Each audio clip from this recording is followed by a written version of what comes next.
Wabarakatuh. Selamat berjumpa kembali di video pembelajaran. Pada kesempatan video ini saya akan membahas mengenai rasio laporan keuangan, ya, dimana kemarin kita sudah belajar mengenai dasar-dasar analisis laporan keuangan, yaitu analisa tren, analisa vertikal, analisa horizontal, dan analisa common size. Nah, pada kesempatan hari ini kita masuk ke rasio, ya, dimana di dalam analisa laporan keuangan bahwa rasio laporan keuangan itu terdiri dari 4 bagian, ya, atau 4 golongan yang dikelompokkan, ya. Nah, di sini yang pertama yaitu rasio likuiditas, ya, dimana rasio ini adalah mengukur, ya, dan menganalisa kemampuan perusahaan untuk memenuhi kewajiban-kewajibannya dalam jangka pendek, ya. Misalkan contohnya gaji karyawan, terus biaya listrik, telepon, dan hutang-hutang jangka pendek, ya, yang memang harus dibayar jatuh tempo. Biasanya periodenya dalam 1 bulan, ya, atau dalam 1 tahun. Terus yang kedua di sini adalah rasio solvabilitas. Rasio solvabilitas di sini yaitu rasio yang mengukur kemampuan perusahaan dalam memenuhi kewajibannya baik jangka pendek maupun jangka panjang. Nah, jadi dia lebih ke arah seandainya seorang kreditur atau perbankan memberikan pinjaman, dia akan mengukur di sini, ya, ketika tidak terjadi gagal bayar, ya, apakah perusahaan ini mampu membayar hutangnya. Nah, ini akan dilihat dari analisa solvabilitas. Terus selanjutnya rasio aktivitas, yaitu rasio yang mengukur seberapa efektif, ya, penggunaan aset yang ada, ya, baik itu dari hutang maupun modal, ya, untuk digunakan atau untuk digunakan sebagai modal di perusahaan, ya. Semakin besar maka semakin bagus, ya. Di sini lebih ke arah efektifnya, apakah aset yang kita gunakan efektif atau tidak, ya, untuk mengukur seperti itu. Terus selanjutnya yaitu profitabilitas atau rentabilitas. Nah, kalau ini, ya, rasio yang mengukur tingkat efektivitas keuntungan yang dihasilkan. Ya, perbedaannya di sini adalah penggunaan aset yang diukur, ya. Kalau di sini adalah hasil keuntungan, ya, yang dihasilkan dari perputaran aset ini, seperti itu. Nah, itulah rasio likuiditas, rasio laporan keuangan, ya, yang biasa digunakan untuk menganalisa suatu laporan keuangan. Terus yang selanjutnya di sini saya akan bahas satu persatu, ya. Yang pertama di sini rasio likuiditas, ya, kita bahas satu dulu, di mana rumusnya aktiva lancar, ya, dibagi dengan kewajiban lancar, ya. Ini kita akan bahas current rasio, ya, yaitu mengukur kemampuan perusahaan membayar kewajibannya jangka pendek dengan menggunakan aktiva lancarnya, ya. Jadi di sini disebut aktiva lancar, ya. Kategori masuknya yaitu kas, ya, terus piutang, ya, persediaan, surat-surat berharga, ya. Tidak termasuk aktiva tetap. Jadi semua yang kaitannya sama aktiva lancar, ya. Terus dibagi dengan kewajiban lancar, ya. Kewajiban lancar ini bisa hutang usaha ataupun hutang jangka pendek, ya. Jadi kalau ada dijumlahkan.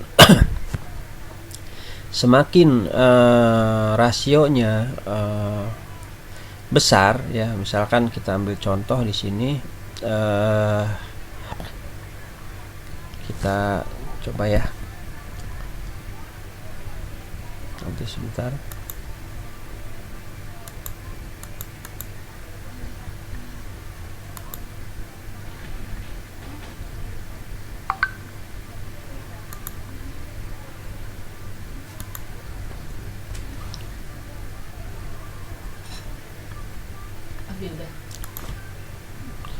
Oke, ini saya ambil contoh, misalkan aktiva lancarnya 1000, ya. terus dibagi dengan hutangnya, misalkan di sini 500.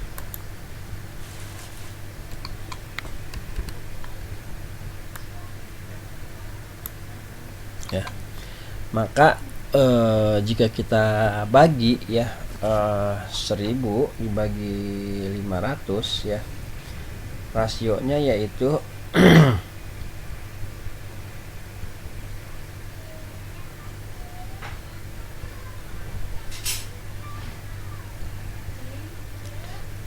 sebesar 200% ya. Jadi ini dibagi ini dikali 100 yaitu sebesar 200%. Nah, artinya bahwa perusahaan ya dalam memenuhi kewajiban lancarnya masih mempunyai kelebihan likuiditas ya sebesar 100% ya. Jadi ada 2 kali lipat di sini ya likuiditasnya. Ya, jika terjadi seperti ini maka berarti perusahaan ini sangat liquid sekali ya. Terus selanjutnya quick ratio ya atau acid test. Rasio ini berguna untuk mengukur kemampuan perusahaan memenuhi kewajiban ya jangka pendek tanpa mengandalkan persediaan ya. Nah, kalau di sini tadi persediaan dimasukkan ya untuk sebagai perbandingan ya. Nah, di dalam quick ratio yaitu persediaan dikurangi ya, karena memang persediaan itu walaupun liquid atau walaupun termasuk aktiva lancar, dia memerlukan waktu ya untuk menjualnya atau dicairkan dalam bentuk uang ya. Jadi di sini total aktiva lancar dikurangi persediaan ya, dibagi kewajiban lancar. Sama ya perbandingannya seperti itu ya. Semakin besar semakin bagus, semakin kecil berarti semakin tidak liquid ya. Oke, terus selanjutnya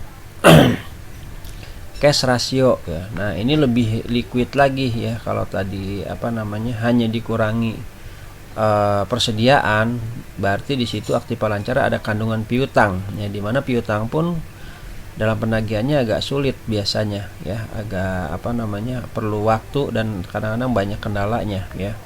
Nah, di sini ya ada rasio cash ratio, jadi mengukur ya uang kas atau setara dengan kas yang ada ya dibagi dengan hutang lancar tadi ya. Apakah kas yang ada atau yang tersimpan di perusahaan mampu untuk membayar kewajiban jangka pendeknya? Nah, disinilah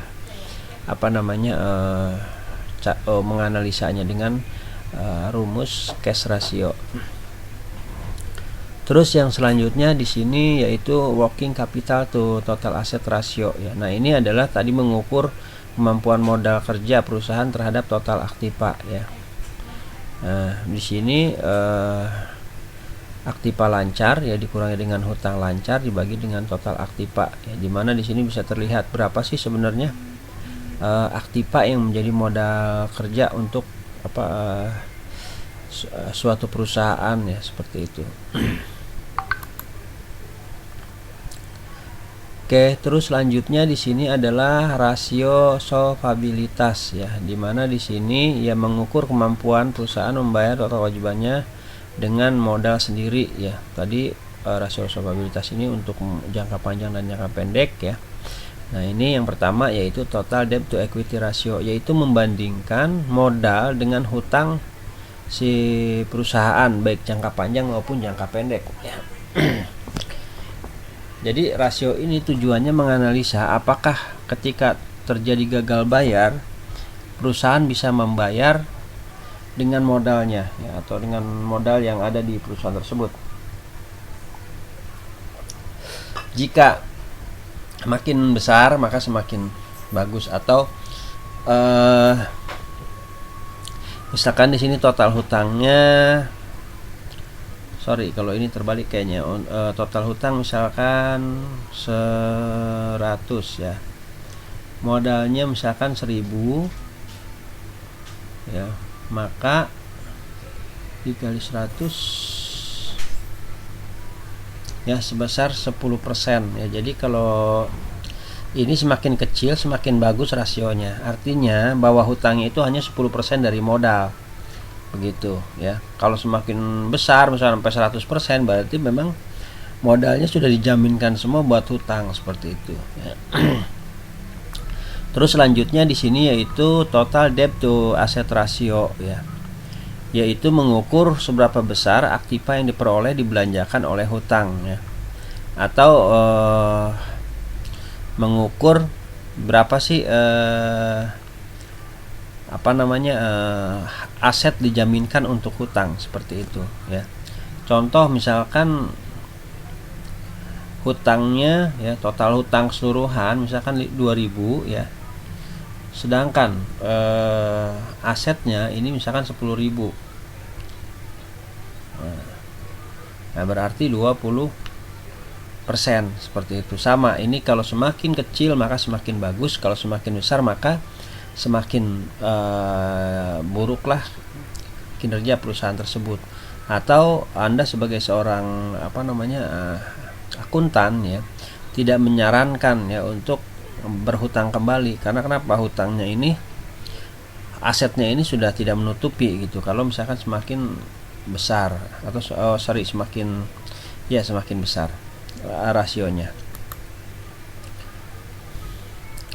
Terus selanjutnya di sini adalah rasio solvabilitas, yaitu ya salah satunya yaitu long term debt to equity ratio ya, yaitu mengukur seberapa besar rupiah yang dijaminkan untuk hutang jangka panjang ya. Hutang jangka panjang ya dibagi dengan ekuitas pemegang saham. Jadi kalau ini lebih ke modal ya, ke pemodal memegang saham. Nah, terus tangible asset debt to coverage ya, mengukur seberapa besar aktiva berwujud yang digunakan untuk menjamin hutang jangka panjang ya. Jadi total aktiva dikurangi intangible asset ya, dikurangi hutang lancar. Nah, ini bagi hutang jangka panjang, seperti itu rumusnya. Terus yang selanjutnya ya, di sini adalah rasio solvabilitas yang terakhir, yaitu time interest earn ratio, mengukur seberapa besar laba yang dihasilkan untuk membayar bunga hutang jangka panjang ya. Jadi ini ambilnya dari EBIT ya. EBIT itu adalah earning before interest and tax ya. Jadi pendapatan sebelum beban bunga dan pajak ya, bagi dengan beban bunga ya. Apakah bisa menutup ya biaya bunga yang dibebankan ya. Nah, ini dilihat dari sini. Baik, untuk kesempatan video ini mungkin sampai di sini saja ya, sampai solvabilitas. Nanti kita akan lanjutkan ke video selanjutnya di pertemuan selanjutnya ya, yaitu mengenai rasio aktivitas dan rasio rentabilitas. Baik, kurang lebihnya mohon dimaaf. Nanti jika ada yang ditanyakan silahkan di GCR ataupun di kolom komentar. Saya tutup saja. Wassalamualaikum warahmatullahi wabarakatuh.